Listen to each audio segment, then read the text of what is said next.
Hola a todos, nosotros somos Historiadictos, un grupo formado por 5 estudiantes.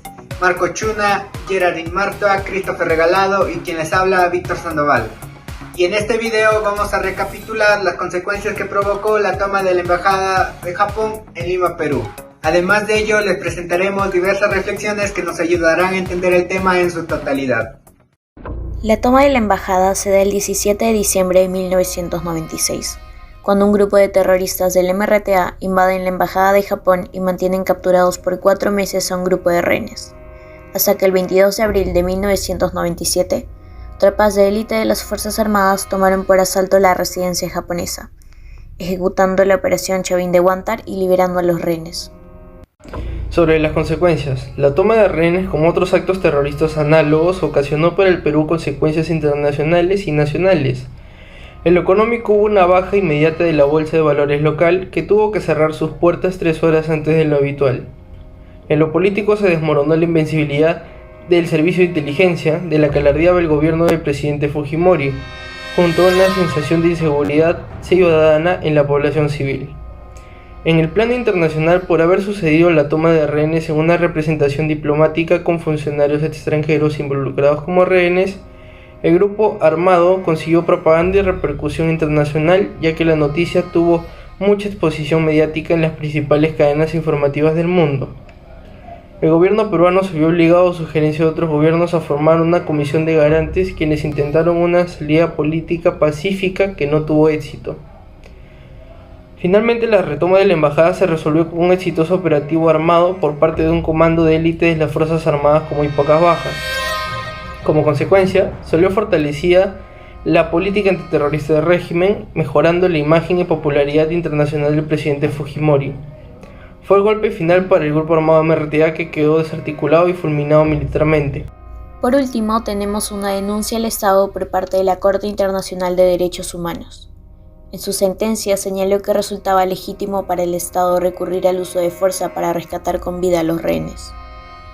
Por otro lado, la Corte encontró evidencia razonable de la existencia de una presunta ejecución extrajudicial de Eduardo Cruz Sánchez, de la que el Estado sería responsable, dado que su muerte se produjo mientras se encontraba bajo la custodia de agentes del orden. Como hemos visto en los 2 videos anteriores, la toma embajada ha dejado huellas positivas y negativas en nuestra historia.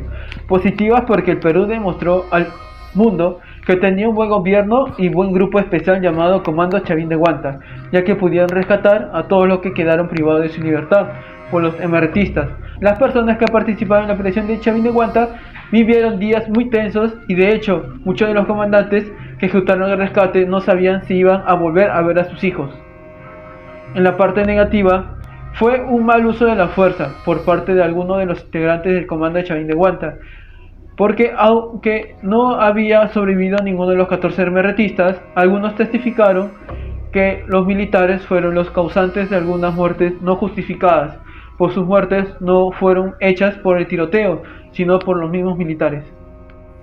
Después de todo lo estudiado y la complejidad del tema para entender esta conflagración, podemos decir que la gravedad de la toma de la Embajada de Japón fue un acto de terror que atacaba cercana y legítimamente a funcionarios y representantes de diferentes instituciones, tanto en el plano nacional como internacional.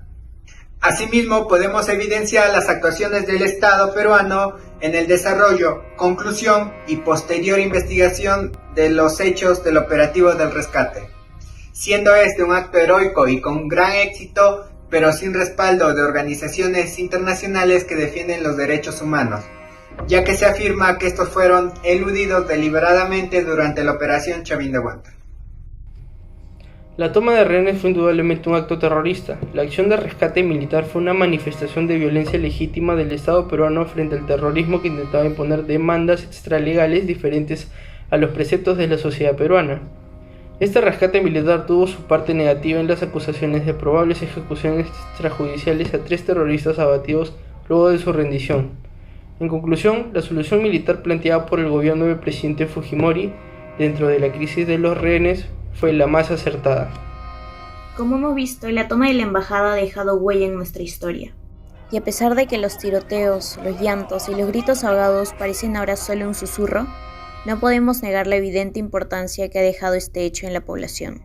El terrorismo en el Perú ha dejado cicatrices que hasta ahora no han curado, y a pesar de que grupos como el MRTA permanecen en las sombras, la toma de la embajada demostró de que aún son capaces de desarrollar acciones con alto grado de coordinación, y que, como en este caso, pueden afectar a los principales poderes del Estado.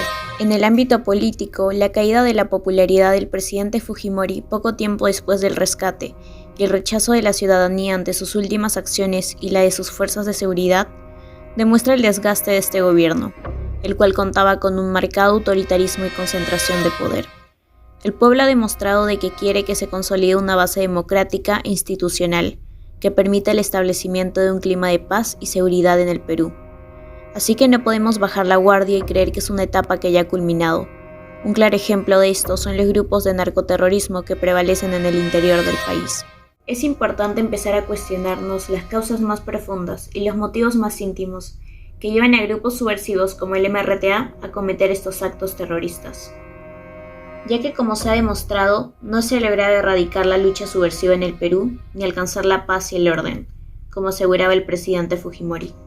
La razón principal es que no se ha logrado eliminar el principal campo de cultivo de estos movimientos, la gran desigualdad económica y social existente en el Perú, la falta de educación y las grandes diferencias raciales, ya que mientras que haya gente oprimida, discriminada y olvidada, surgirán movimientos revolucionarios, y aunque al principio tengan ideales a favor del pueblo, su lucha se irá sesgando, como es el caso del MRTA.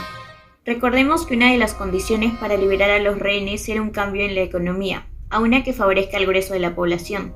Sin embargo, su plan de acción fue violento y tirano, queriendo lograr su fin sin importarle los medios. Del embajador de Japón.